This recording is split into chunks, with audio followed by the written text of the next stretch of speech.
Okay, so well, I've talked a little bit of that stuff, but I just want to give you a little bit of my background because so you understand my journey, and so like whatever my point of view is, then you understand where it's coming from. So as you can, I'm sure, hear, I grew up in France, and my parents had this magical place, which was a sort of like local comic book shop that sold comics, toys, Super 8mm animated films. They have a photo studio downstairs, and cigarettes. I'm going to say 90% of the business was cigarettes. There was one line for cigarettes and another line for everything else. But the thing that was great there is that I was reading comics, the French ones, the American ones. I was watching animated films. They had an art supply. They had books. They had, and so for me, and that I guess is my defining thing, is that all that stuff was one. It was visual storytelling. And of course, I didn't know that the industry was structured differently, but everything I do is coming from there.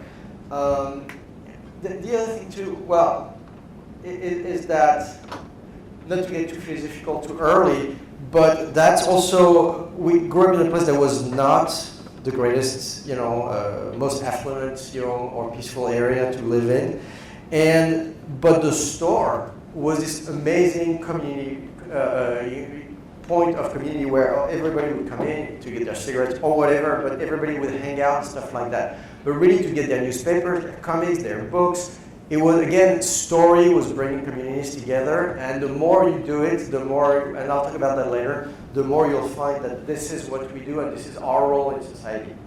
Then, when I was 13, I saw the movie Heavy Metal, which was like, okay, this is it. That's what I'm going to do for the rest of my life. In the middle, it's a piece that I did for them for a couple of years ago for the 40th anniversary of the newspaper. And the picture of me is like that stupid face I make when I'm geeking out and I don't know what to do with myself. But that was awesome. And then I got so excited. When I was 13, I decided to make this animated film of my favorite comic book, which was The Spirit by Will Eisner. So that's on YouTube. Then I studied art, went to Gobelin, and then a career in animation followed with stuff like Iron Giant. That was, of course, a favorite for people, and a bunch of other stuff. But the thing for me was that as much as I loved all that stuff, those weren't exactly, as you can tell from the first slide that was on, the stories I was really dying to tell. But thank God the industry kind of finally caught up with the stuff I really wanted to do. And so, Spider-Verse was the first thing. I worked a little bit on that, not a whole lot, but a little bit.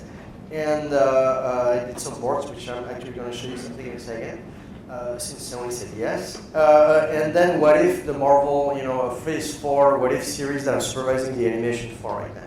So how about some storyboards from Spider-Man? So this is really fun because, I worked on that movie just a little bit at the very beginning, and because then I moved on to other adventures.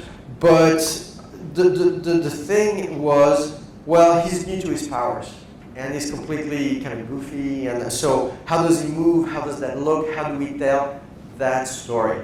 And so the thing with story these days is that it's not so much the old kind of storybook way that maybe we did at Disney, many years. Now, the camera as a participant, the, film language is in full force. So, let's just play this and just see. There's some. I just put some random Danny Elfman music on.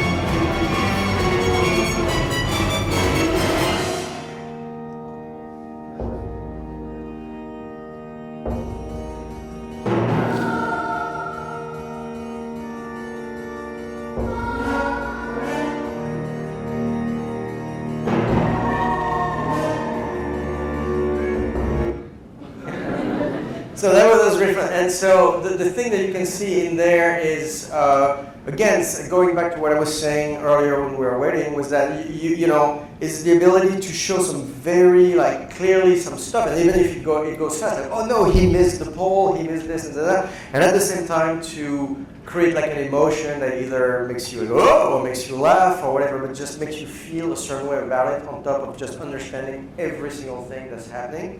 I have another one. You guys want to see it? Yes. Just checking.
So that was fun too. So that, you know, that's animation I've been doing. And so, but in the last less than 10 years, I've started this other road also, on this other road where I was like, hey, remember, you always wanted to do comics, you know, and I did not want that to be the road not taken. And so I went back into comics, and then because I'm pretty entrepreneurial, I was like, hey, you know, why don't I start my own publishing company? I was like, yeah, this is like a good idea. And so, so I started Dark Planet Comics, and my first comic book series, which is now complete, is called Silver. So that was super fun. I can talk to you guys about that also. And let me show you one of the trailers that we did for like book one.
What's really funny with this is that it shows you how you can do something that feels cinematic without A/B drawings, without all the things that you think you need. It's all about if it's the right angle, the right point of view, the right connecting with the characters the right way. Just simple images, cut one after the other, can give you a feel of something cinematic.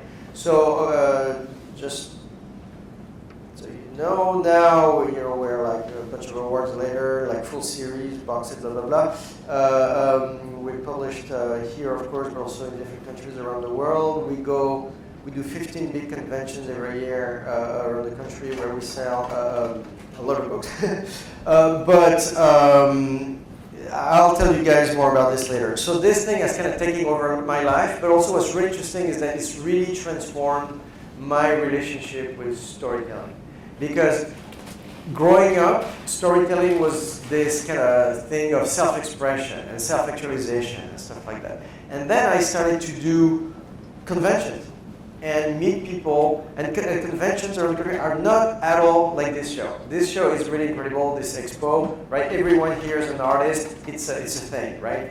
When you go to Atlanta, Chicago, Kansas City, whatever, it's not artists who come to the show, it's people who consume what we do, what we all create. And so when you meet, like in the last 5 years, I must have shaken and had one-on-one conversation with at least 100,000 people, I cannot tell you. And literally that's transformed my entire relationship with storytelling, because you can see how important storytelling is in people's life, how they see it, people latch onto a series, to a character, and it helps them through their day. And not only that, but it's also the last place in America where people of all political, whatever, just come together and just geek out together around story, which is really like our shared common experience, right? Which I always say, story really is, our business is telling the most universal story in the weirdest way possible, And we all connect on the surface. We're amused by the weirdness, and we just connect on the human story. Which brings me to the point of all this: is how do we tell that story? And like I was saying earlier, it's really two things: clarity and effectiveness. So those are your storytelling goals, right? In other words, not only do we need to make sure the audience understands every fine point we want them to understand, but also need to make them feel a certain way about it. So, and so there's a few points we're going to go through. One is consistency and clarity in the cinematic space that you're creating, whether it's for film or comics.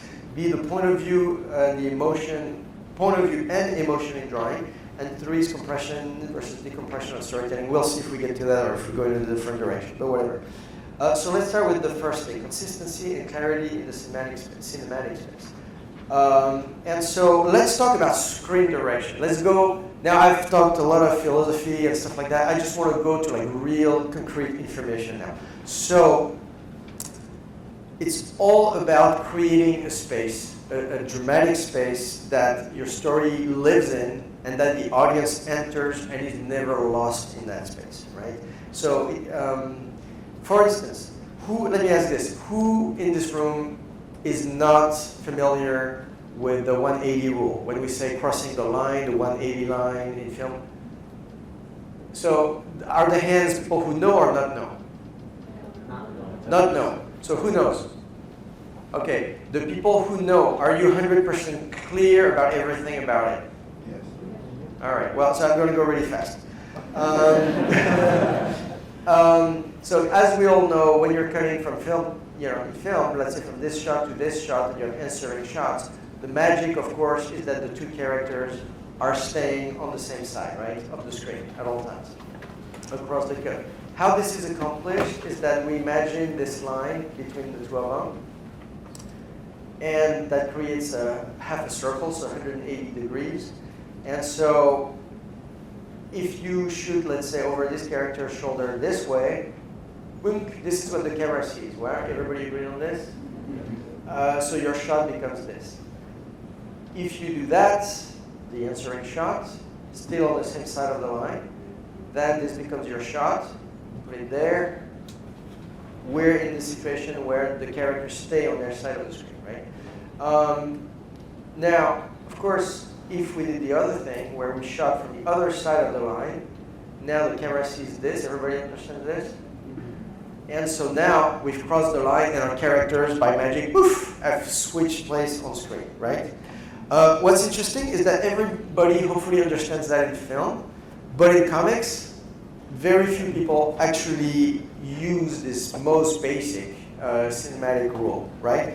For instance, in this, when you talk to people who do comics, they'll say a lot of things like, oh, I always have my, whoever talks first in my panel, I put them on the left side of the panel, that way it's easier with the balloons and stuff like that. Of course, if you do that, you completely destroy your scenic space. So, and that's the reason why, and I'm going to say this for my comics people here, there's a new audience in comics, which is not the Gen Xers who want to be buried in their Green Lantern suit.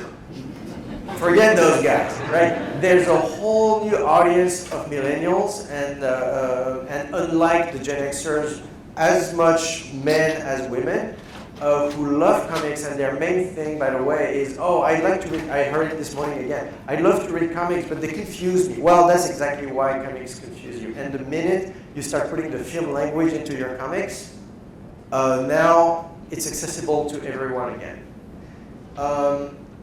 Like, you know, and so it's the exact same rules that I do. Like, for instance, here I have this scene between 5 characters. So I'll draw a line, my line, you know, of 180 line, and I'll shoot my panels from, you know, the right side of it. And if it's the same in film, right? If you have a thing where all of a sudden the conversation shifts, the focus of the conversation shifts between the two characters, like for right now it's different characters. Like right now it's pivoting around the guy at the bottom right. Then you just pivot your line and you just shoot accordingly. Does that make sense? And so the result is that when you have a complete page of dialogue like this, even though it's all tight shots, right? And arguably you could just look one on its own and not know who's where and what's going on, but because the space stays consistent that way, that you can, anyone read, I never had anyone read a page like this and go like, I get confused, because whether you know it or not, there's a filmmaking, storytelling kind of logic underneath that stays consistent and keeps people oriented. Again, whether they realize it or not. Make sense? Also want to talk about just basic shot conventions that, you know, typically if you're shooting a scene, the more, let's say we see the axis between the two characters, the closer you get, the more you're going to get on the axis. Right now we're at the most opposite, where we're shooting straight against it, right? You guys know what I mean, right? We're like making a right angle on the camera and so as you get closer, you're getting closer on axis. You guys see it? It's like we're rotating as well as getting closer. And then when you get to your close-ups, oops, it's in the wrong order. But yeah, so basically the idea is that as I'm moving my camera, I'm also moving closer to the axis, to my line. Does that make sense? Again, how many times will I see a boarding sequence or a comic book page where you have those weird close-ups from 3/4, you don't know why. And there's a time to do it, but not any time is good to have a close-up from the side. You know what I'm saying? So just understanding those basic rules that by now, after 100 years of movie, every single audience, viewing audience or reading audience has fully mastered as their own language. And either you're speaking the language correctly or you don't, right? Let me show you an example comic. This is from a new comic that I'm doing. And so these are just the rough storyboards for it. And it's interesting because here's the thing, right? Not every scene is a giant chase or a giant fight, right? You can have a scene that is a key scene that is people sitting or moving around a kitchen table, right? And so what you want to be able to do, like you would in a movie on your comic book page, is to actually block out that scene and stage it in a way that just the way the characters move in regards to each other, avoid each other, connect with each other, you're progressing, you're telling the story, and again, they can feel, not only being understood, but making people feel a certain way about it, right? So if I just go through these few pages, right? So it's a father-daughter moment where they're both busy doing their thing. He's on the right, she's on the left. She's gonna ask really if she gets to start learning to drive. That's what's happening here. Second panel, she's kind of trying to suss out if it's the right moment, and you can see easily the left-right is very consistent at the beginning. Then she stands up, they talk, he's not receptive. She moves. Now, panel number 5, now she's crossed to the other side. By this, you're reading this and you don't question it, but you're starting to feel the blocking move across the virtual space, right? Now she's on the right here. Her back to him. Go to the next page. Now she turns around. So there's a thing that, in cutting a scene you call beat separation, where sometimes you completely change the line, change it because you're separating the beat, because now you're in the, and of course I removed the dialogue for several reasons, but also because I want to stay on the meta sort of level of storytelling here, right? So now we're in a different beat where now they're literally in conflict. You have a couple of shots right on axis where you could be anywhere, and then now you see 2, 3, 4, you see the progression. He gets up, they're cross path, he takes the plane. Now his next panel, final panel, you see he's on the left now. So again, you, without questioning it, without thinking about it, you're feeling the blocking of now he's crossed, the baton's been passed to those places, and now he's the one and she's on the outside, right? And then now we get to the core of the conversation. And for this, we're now not going to cross the line at all, because we don't want to distract. We're in this key moment in the scene. So you can look at all the different ways that it's staged, where it cuts nicely from one to the other without any visual repetition, if you know what I mean.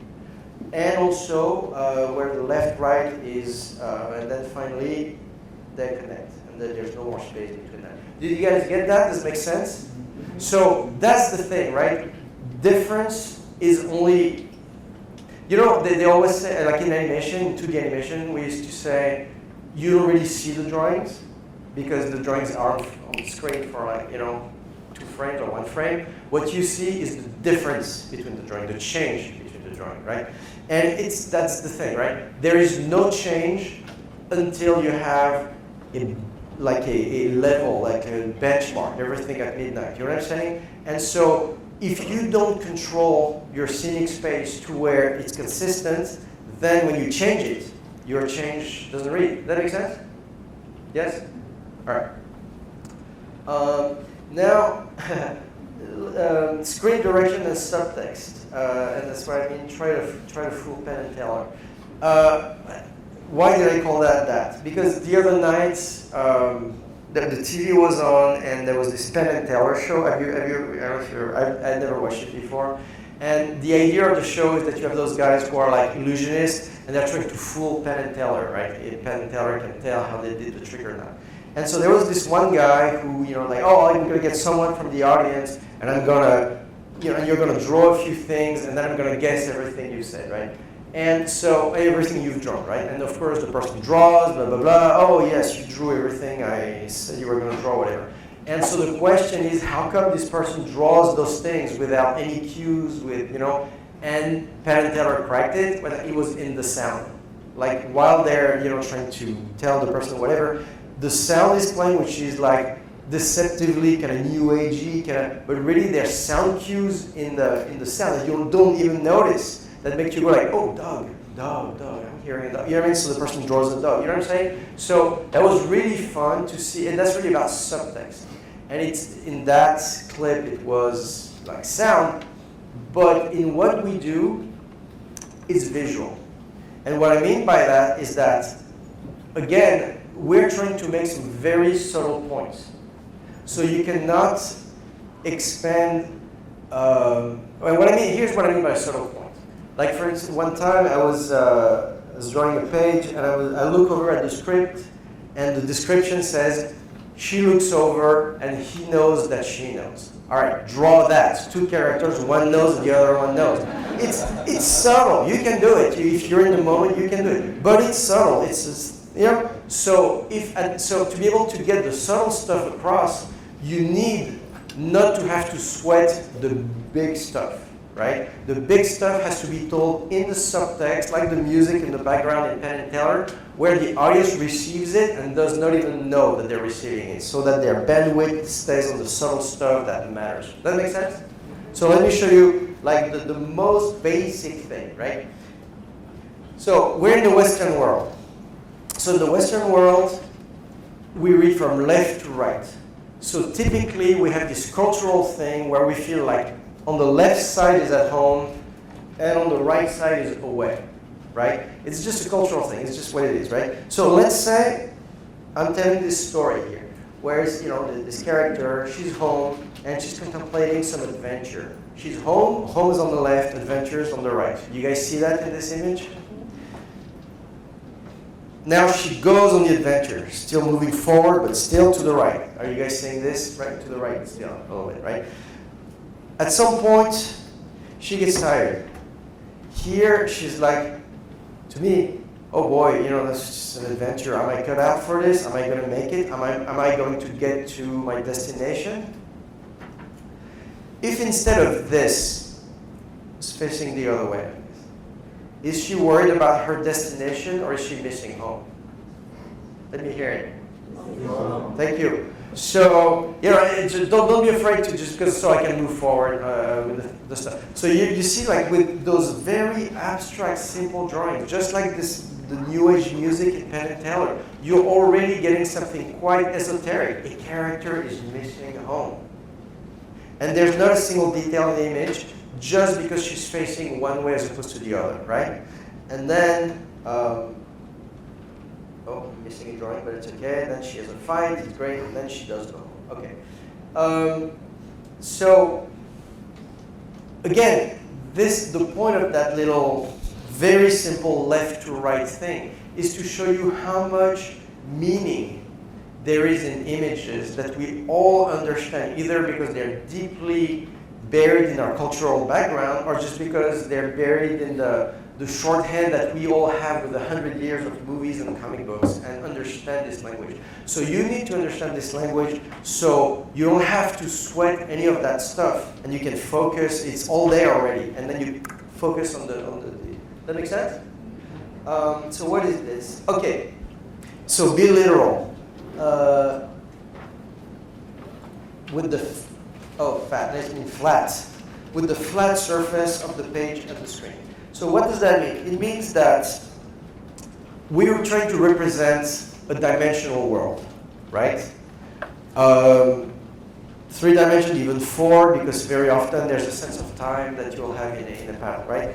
But really, you're dealing with a flat surface, whether it's the screen or the page. It's actually flat. So even though you mean and you represent and you activate some virtual dimensions to it, really you're dealing with flat objects. So the most efficient way to be effective and create the illusion of dimension is to embracing the fact that it's a flat surface and playing with shapes and lines that way.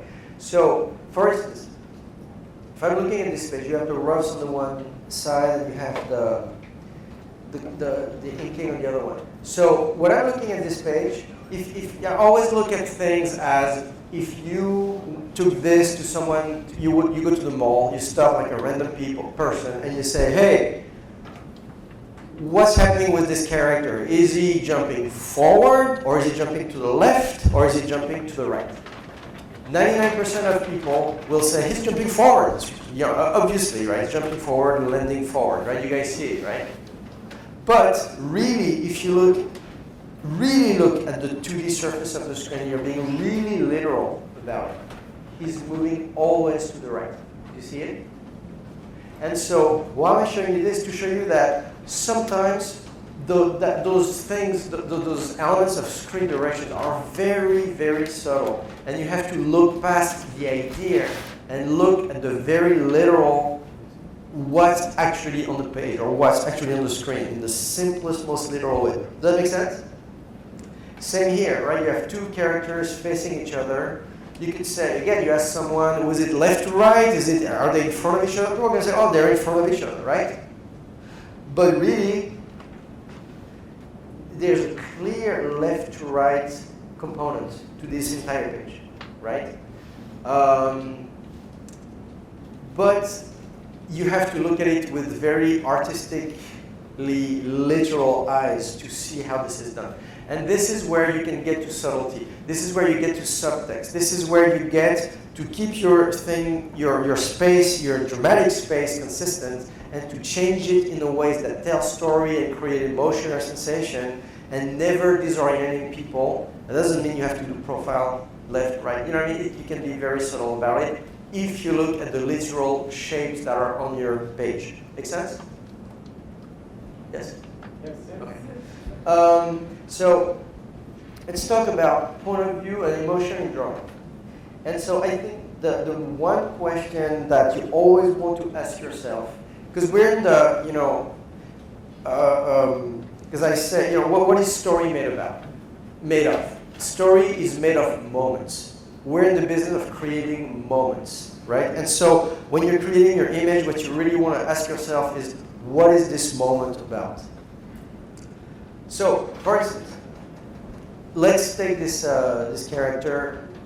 He's seen from a distance. I mean, central. You could say that as an audience. And what is this moment about, by the way, is who's experiencing it. And who are you as the audience? Are you one with the character, or are you a different character in terms of, are you judging this character? Are you observing this character? How do you feel about this, right? So here, okay, I'm with the character. Let's see, my question, as an audience, I'm wondering, what's going to happen next? Meaning, what's going to happen to me, because I'm this guy, right? Now, if I add this, am I this guy still? I'm no longer this guy. Now I'm spying on this guy, right? So just adding this element completely changes the meaning of the scene and the meaning of who I am as an audience in this situation. Now, here's something that's interesting, right? Now we're going to get into degrees. Because again, sometimes, I'm going back to the line, the description, he knows, and he knows that she knows, right? We get to subtle stuff, right? So as you're telling your sequence, you may be in what's the difference between this and this? I'll tell you what I think the difference is. I think here, if I'm spying on this guy, I feel like I gotta be careful because he could see me, right? I feel like this guy could totally see me if I make a noise or whatever. Is this guy ever gonna see me here? No. So the tension in the scene, the scene itself is completely different. And yet it's the exact same element. A guy standing in the field, us behind a bunch of tall grass or whatever. So that's what I mean in terms of storytelling, moving past what I call asset management. You know what I'm talking about? You know when you do a CG scene and you have to, did you import the right assets in the scene? Here's the guy, here's the tree, here's the sky, here's this. Okay, you have all the assets. Doesn't mean you're telling story yet, right? So managing the assets is getting the right asset, and sometimes, but to really convey a fine story point, let alone make you feel a certain way about it, then it's not asset management, it's story. And then everything starts to matter. It's about capturing the exact energy of the moment, right? And everything plays. How far, which angle is this camera? Is it a wide angle? Is it not? Everything matters. Now, if I'm doing this, and this is like the same scene, right? But now I'm here. Here, I don't know what you guys see, but I'll tell you what I see. I see that it's like the scene in The Sopranos where you get taken to the woods by the mobsters, and they try to whack you, but for whatever reason somebody slips, you hide behind under a bush, and now you're crawling for your life, and it's really a coin toss whether they're going to find you or you're going to squeak by, right?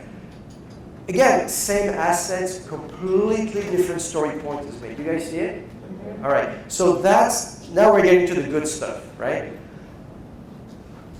So again, so this point of view, so it's about point of view and emotion in drawing, and not only what is this moment about, but me as an audience, whose shoes am I in, right?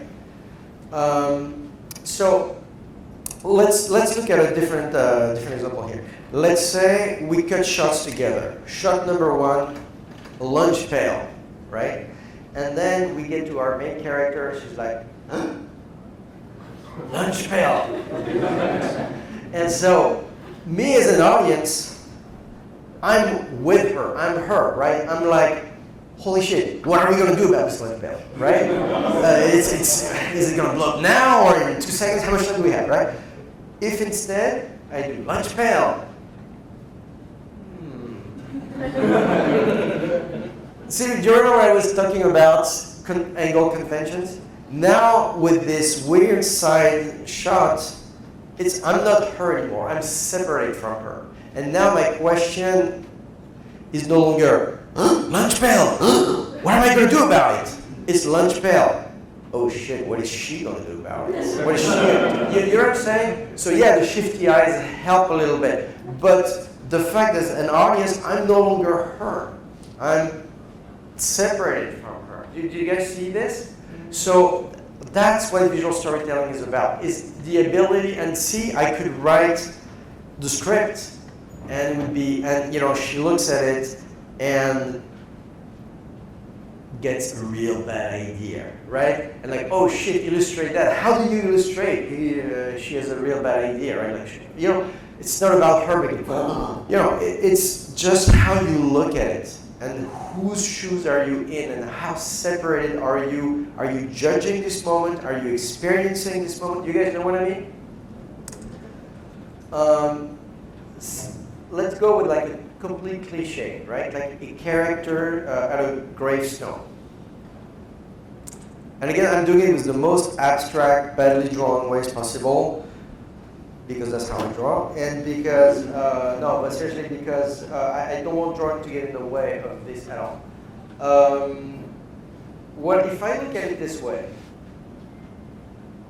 I feel like I'm external to the scene. I'm looking down and go, oh shit, she lost someone. Oh, you know what I mean? You guys feel it too, right? If it's exact same assets, but now I'm looking at it this way, am I getting sort of this feeling of compassion or whatever? No, it's a different story being told. Here, what I'm getting is unfinished business, right? I was gonna write, you know, the dialogue for this, whether she goes like, "Mom, I will avenge you," right? Or she would go like, "You son of a bitch, you died before you paid my money back." You know, I don't know what it is, but you know, like, there's this, it's unfinished business all of a sudden. It's not, and yet, same assets. But you're in the moment and you're creating a different moment. Make sense? Okay, so point of view, what is this moment about? Whose shoes am I in? Emotion and sensation in drawing. Okay, so this is the third part now. Emotion, so of course we're drawing. So emotion and sensation in drawing. What, and that's the difference between symbolism and descriptive qualities.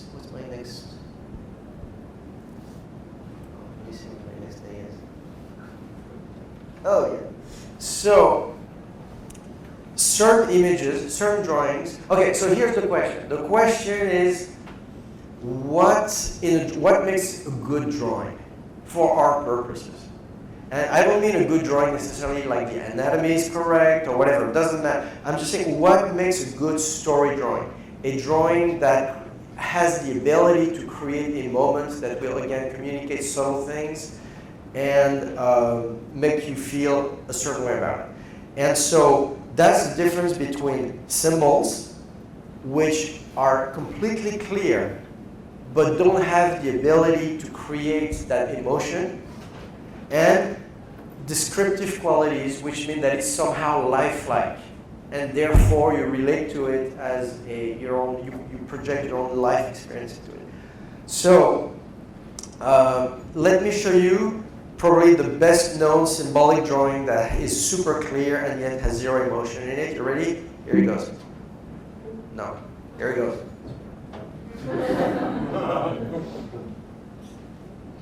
You understand everything this drawing is trying to say, right? However, what emotion does it have?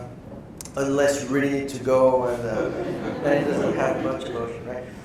let me show you another one that also has life, like the next one, the clarity of it has life and death consequences, and yet zero emotion to it.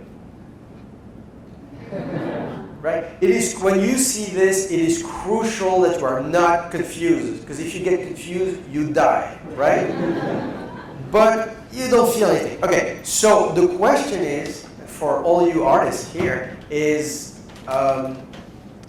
what's missing for this drawing for the ability to give you any sort of emotion?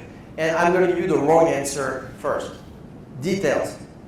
Because you can say, well, there's no face on this guy. You know, how would I feel anything, right? Is there nothing I can recognize? Well, if details, I'm going to prove to you that details don't help.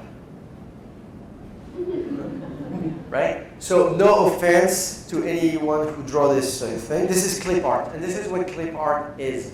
It has every single piece of detail you can ever want in a drawing. Like, it's very specific, right?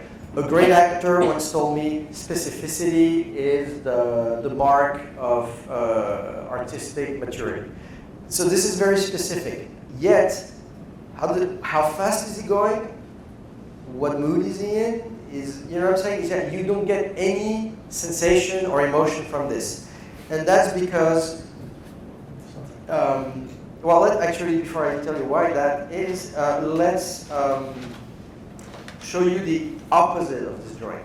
And here we're going to get into an area where really it's weird because words only help you so much. So I'm going to go with a lot of you guys see it, you know what I mean? Because I can't even explain it in words concisely. So let's see the opposite of this drawing. Here it is. You guys see it?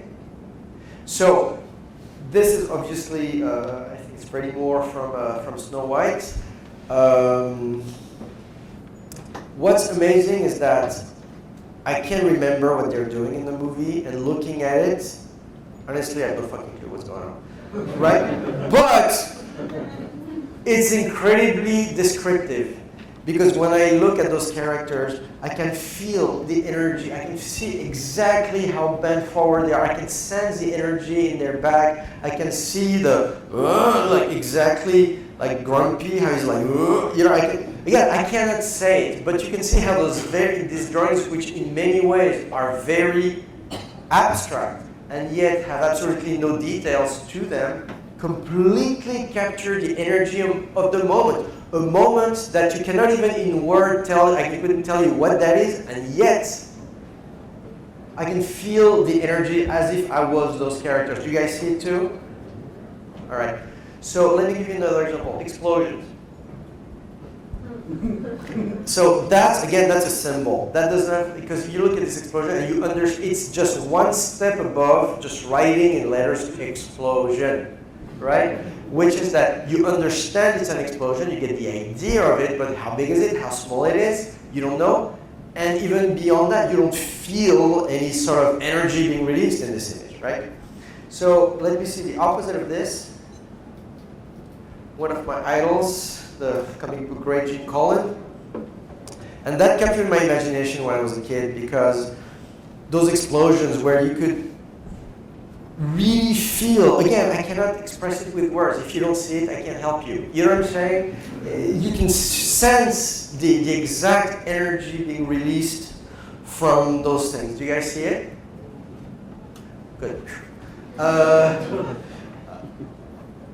Here too, like I know exactly those explosions. I can see how big they are. I can feel them. I get them in every way. I feel them when I see. It's like if I was like in a theme park. The things.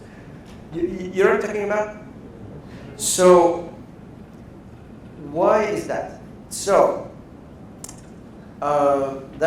so here I want to talk about drawing, and I know that a lot of you guys, all of you guys, are wonderful artists. And that you can paint, you know anatomy, you know what I mean? But very often I see amazing artists who have life drawing down, have painting down, stuff like that. But when they do cartoony stuff. And what I mean cartoony stuff, like this is as much a cartoon as the Seven Dwarfs. It's an abstraction, right? No one actually looks like that. But what's lacking is the ability to bring this lifelikeness from the life drawing that actually generates emotion and empathy and bring it into your cartoon forms, right? And so, of course, you know, we all know this. So you have a shape, right? So the shape is a form. And, you know, here, when you see something like this, what's funny is that we all see where the energy, if I had someone to have to come up and draw an arrow, where's the energy going? You knew it, you know, you could see it, right? Boom, yeah, exactly where I thought it was, right? Here, same. Here I would say something's pulling this way. Here, oops, sorry, I'm going backwards. Here, something's pulling, you know, there's an internal. See the difference between this, where it feels like there's an internal force, and that, where it feels like you're being pulled from outside, right? So this is all elemental animation stuff. But, and like here, like the thing is like transmuted into pure energy. And so that's why, or here, right? Like, you know, it's understanding that there's a code to describing stuff with lines and shapes, and your shapes are matter, and lines are energy. And sometimes your shape is transforming to a small degree, to a huge degree, melts into energy, right? And this is how the Seven Dwarfs feel like the illusion of life, to quote the book, right? So, you know, this is why this is extend your arm here. One more time. There you go. Thank you. You know, and this, boom, right? You see how the shapes have melted a little bit. They've transmuted into energy a little bit. That's why the Seven Dwarfs feel alive, and the clip art guy we've seen before don't, right? And there you go. And so, and that's why when you get to simple, to, you know, even more realistic figures, you want to see those exact same principles, you know, come into play, right? Because you guys know all this, right? And it's this ability to have shapes transform into energy and back into shapes that make your drawings feel alive, right?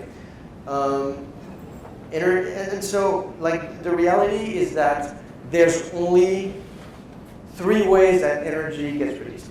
One is like it's a release, like an explosion like this, like something, a violence of some sort, a resistance, right?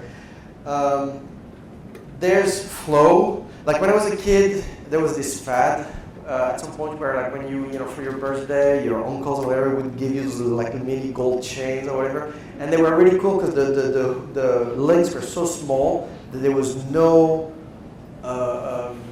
surface tension in them, like unlike a string that would, you know, and you could like have them fold and watch them kind of, you know, and you would see gravity at work. And it was really something. It was really cool. Unlike string, where surface tension is countering gravity. And the thing that you need, that after a while you start to understand, is that when you're looking at the world, you're not looking, I mean, half the time you're looking at things, but the other half the time, what you're seeing is not the actual shape of a thing, it's the shape of energy moving through things. Like, for instance, when you're watching the ocean and you're watching the waves, the water's not going anywhere, it just goes up and down. What you're seeing is the wave of the, you know, the energy that's flowing through the ocean move around. So when you're watching dunes in the desert, what you're in the Sahara or whatever, what you're seeing is not the shape of mountains. You're seeing the energy of the wind moving through the sand, right? When you're watching fire, you're not watching a shape. You're watching energy flow, but except because it's lighter in the air, it flows up instead of flowing down. But if you can learn to capture how this energy gets released in different ways, then you can all of a sudden do very simple drawings that very quickly are extremely lifelike, like the Seven Dwarfs. And for instance, when you're seeing drapery, like drapery as an artist is always your nightmare. Because it's so complicated, because you're looking at it from the outside in, but grow it from the inside out. Where you go like, no, it's the simple thing is just gravity flowing through this fabric. You guys see it? Multiplied by the surface tension, like the little explosion I had before, of the fabric fighting back. And you can grow this as complex as you want. It's drapery. You guys understand? So, that's why I love this so much, because you have all three forms of them represented there. You have the smoke that flows up from the bottom, you have the energy release, you have the shapes that are still there but slightly morphed into, that's what cartooning is the ability, it's not detail, it's not, it's not literalism, it's the ability to have energy flow through your figures. And same with your compositions. And that's the difference between something like this, and I have no idea what's coming up next, but okay, this. So there's not that many more lines on here. So what's the difference? The difference really is energy.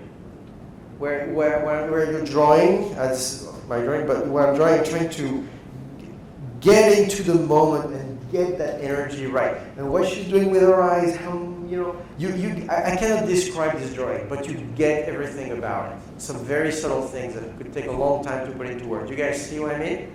And that's why I have this thing that I call the 5-minute, 5-line drawings, which is that if the first 5 lines of your drawings don't capture something really true about that moment, it's fine. Start over. Take another piece of paper, do another 5-line drawing. If the first 5-line drawings don't nail that, the truth of the moment, no amount of detail or belaboring or structure or anatomy or anything will help it to get there. Does that make sense? Yeah. That's another example. Yeah, sometimes it's on the scale of a character, sometimes it's on the scale of a group, doesn't matter. What time is it? 2:37. What's that? 2:37. I'm going to, I don't know if I'm going to draw something or if I'm just going to go into just one more concept. You guys want one more concept? Mm-hmm. Yeah. Okay. So let's talk about a key concept in comics. It also exists in film, of course. But I'm going to present it through the point of view of comics, and you guys I will talk about how it translates to film. It's compression versus decompression of storytelling. So, what does that mean? Who's familiar with the term, by the way? You are. Okay, good. One person. So, in the old days, you all know Jack Kirby, right? Okay. So Jack Kirby had the ability to create like a giant cosmic epic in 18 pages. And in 18 pages, you felt like you had read this insane saga. It didn't feel rushed. It didn't feel short. It was just 18 pages. And so the way he did it was like, a lot was happening in one image. A lot of dialogue was bridging the gap, storytelling-wise, and stuff like that. So, and that form of storytelling is called compressed, for obvious reason. Then the 80s rolled around, and people realized that they invented graphic novels, which means basically they're trying to do the great American novel, but with comics, right? And then you find that there's a level of lifelikeness that you want to be able to inject into certain moment and just not be in this completely iconic level, but get down to, instead of bigger than life, sometimes get deeper in life.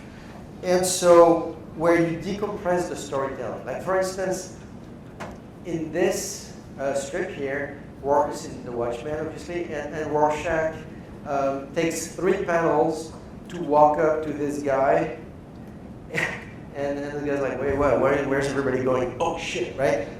So just Rorschach, kind of finding his way through the bar, coming his way, that takes 3 panels. Because the idea, of course, is that you want to be in that moment. You want to deliver an emotion there. You guys get it, right? I don't need to explain this anymore, right? But so, of course, in modern comics, what you do is you play with the compression and decompression.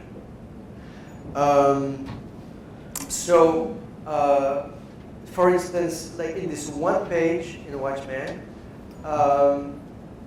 it tells you everything you need to know about Dr. Manhattan's involvement in the Vietnam War. In one masterful image, the whole story is told. You guys see it? That's compressed.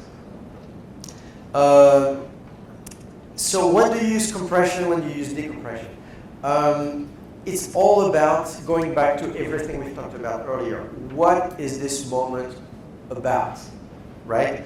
Is it about a micro moment that I want to be experiencing as it? Or is it a concept? Or is it an era? You know?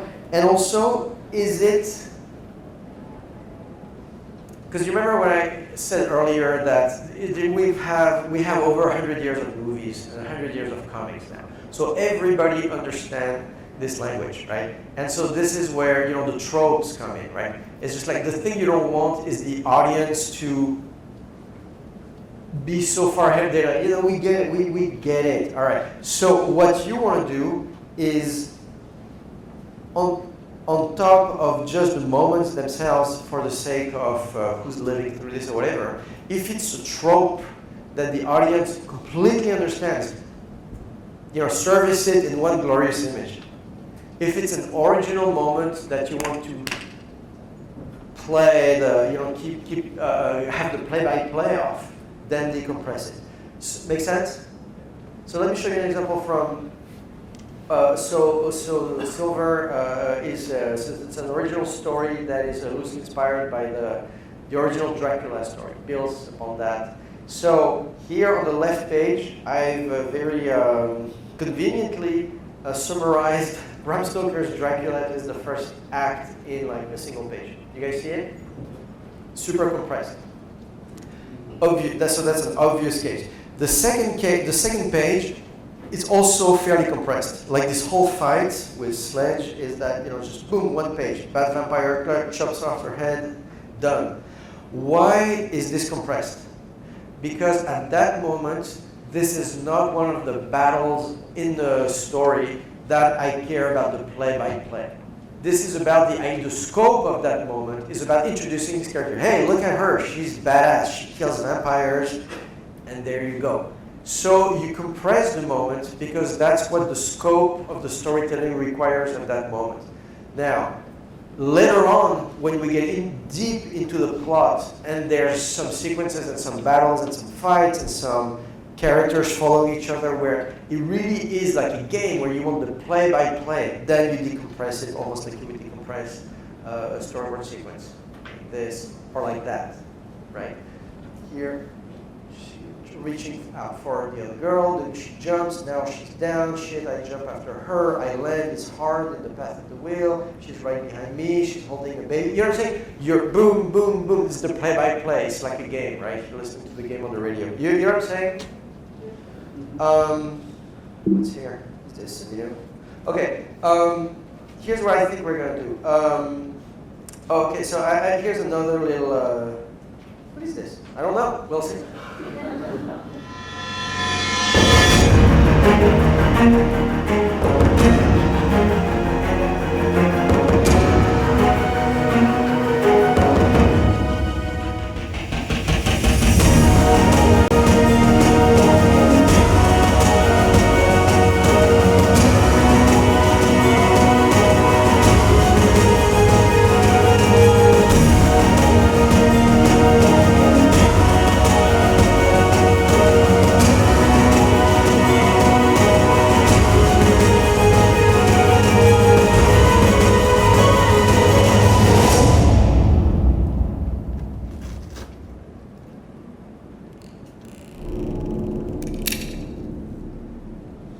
I guess that was the trailer for the last volume. There you go. So, do you guys like it? Yeah. All right, good.